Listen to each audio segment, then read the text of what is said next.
A Trindade é uma das doutrinas mais confusas e misteriosas da Bíblia. Como assim? Pai, Filho e Espírito Santo? Como pode existir 3 deuses em um só? Será que essa doutrina é real? No começo da minha caminhada cristã eu tive essas dúvidas. Talvez você também tenha. Então, ela é real e eu vou te explicar como ela funciona.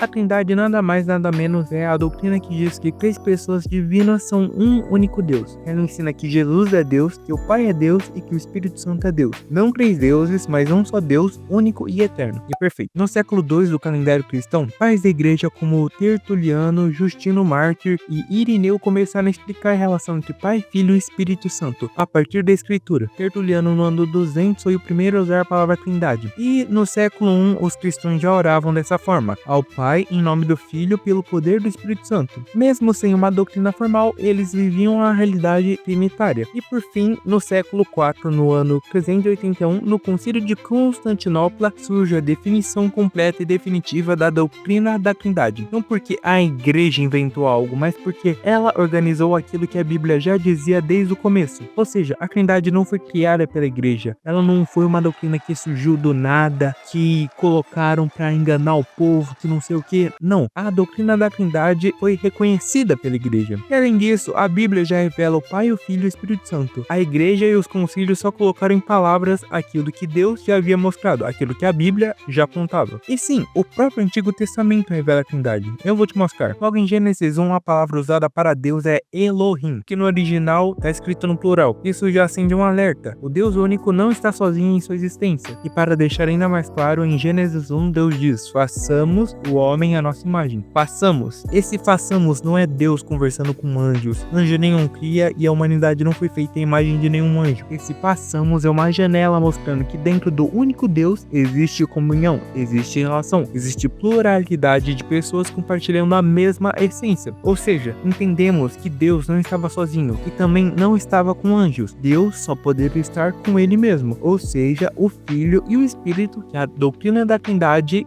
prega. Gênesis, além disso, mostra o Espírito Santo como uma pessoa, e isso é muito importante. O Espírito Santo é Deus e uma pessoa. Ele não é um poder, ele não é uma extensão poderosa de Deus ou coisa do tipo. Não, o Espírito Santo é Deus. Ainda em Gênesis 1:2, o Espírito aparece pairando sobre as águas. Não é uma força, é uma pessoa divina agindo na criação, que existia antes dela, ou seja, Deus. Esse argumento pode ser refutado de alguma maneira, ou questionado e coisa do tipo, mas ele de fato é uma pessoa, porque em Isaías 63 fala sobre o povo ter entristecido o Espírito do Senhor, o Espírito Santo. E eu não sei se você sabe, mas não é possível que um poder fique triste. O poder não tem personalidade, só uma pessoa vai ter personalidade. Logo, o Espírito é Deus e também uma pessoa. Bom, já sabemos que a Trindade existe, já sabemos que não tem como negar o Espírito Santo ser Deus ou ser uma pessoa. O Espírito Santo é Deus e faz parte da Trindade. E o Filho também.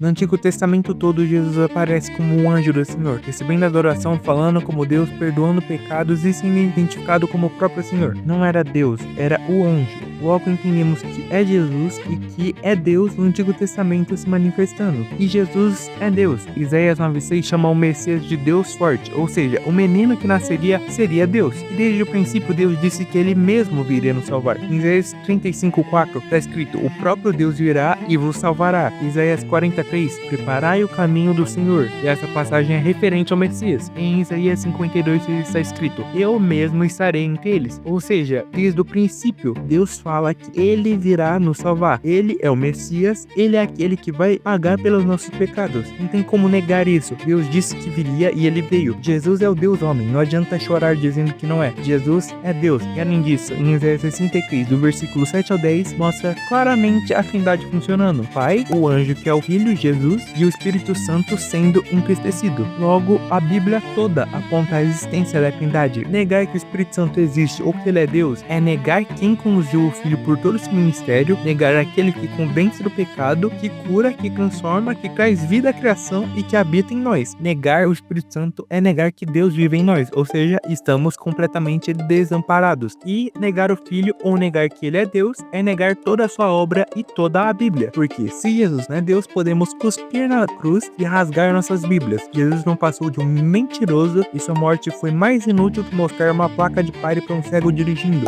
e além disso ele não pagou por nenhum pecado e permanecemos condenados. A Trindade se prova na Bíblia. Ela existe, ela é real e os três são Deus. E agora vem a parte que eu quero que você entenda. Como pode um Deus ser três? Quando eu fui estudar exegese, que é a área da teologia responsável por interpretar a Bíblia, meu professor explicou que a exegese existe porque a Bíblia não caiu do céu em português. Ela foi escrita em hebraico, em aramaico e em grego, em culturas totalmente diferentes da nossa. Então, se a gente ler o texto direto, sem método, a gente não entende o que Deus disse, a gente entende só o que acha que ele disse. E achar não é saber. E para ilustrar isso, ele citou o falso deus Hermes. Na mitologia grega, Hermes, ele era um mensageiro entre deuses e os homens, porque existia um abismo entre eles. Ele era o tradutor das mensagens dos deuses. Isso é interessante, porque existe sim um abismo entre Deus e a humanidade. O homem é pequeno demais, Deus é grande demais. O homem é temporal, Deus é eterno. O homem é limitado, Deus é infinito. Então, Deus precisa se revelar de forma que possamos entender. E é assim que eu explico a Trindade. Eu até poderia dizer que Jesus é Deus traduzido em humanidade, o Espírito é Deus traduzido em espírito ou em alma, mas isso cairia em uma heresia antiga chamada modalismo. Então, ajustando um pouco o termo para que eu não seja visto como um herege, a Trindade não são traduções, são expressões eternas de um único Deus. Assim como um mesmo texto pode aparecer em línguas diferentes sem alterar seu conteúdo, Deus se revela em três pessoas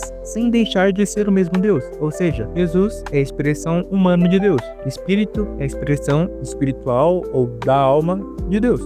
Imagina que Deus é o texto original perfeito, e Pai, Filho e Espírito Santo são expressões desse mesmo texto. Não versões diferentes, mas a mesma essência, expressa de maneiras que nós consigamos compreender. Não são três deuses, são três versões do mesmo Deus. É um Deus só, eternamente existente em três pessoas. E a parte linda de tudo isso é perceber que quando Jesus vem, ele é literalmente a exegese de Deus, a explicação de Deus, a revelação viva de Deus. Ele é o Deus que desceu ao nosso nível para que possamos ver como Deus é de verdade. Me diz, como você entenderia a misericórdia perfeita sem Jesus perdoando pecadores? Como você entenderia amor sacrificial sem Jesus morrendo pelos inimigos? Como você entenderia a santidade sem Jesus andando puro no mundo sujo? Como você entenderia perdão sem Jesus restaurando quem todo mundo descartou? É por isso que ele é literalmente o caminho, não só o caminho para a salvação, mas o caminho para que possamos compreender Deus. Jesus é Deus se explicando para a humanidade, Deus se tornando visível, Deus se tornando compreensível, Deus revelado em carne. Meu amigo, a Trindade não é um enigma, é Deus dizendo: eu sou tão profundo que você não me entenderia sozinho, mas eu te amo tanto que me revelo de um jeito que você consiga enxergar. Há um só Deus, três pessoas, uma única essência eterna. Negar isso não é negar uma doutrina, é negar o Deus da Bíblia inteira.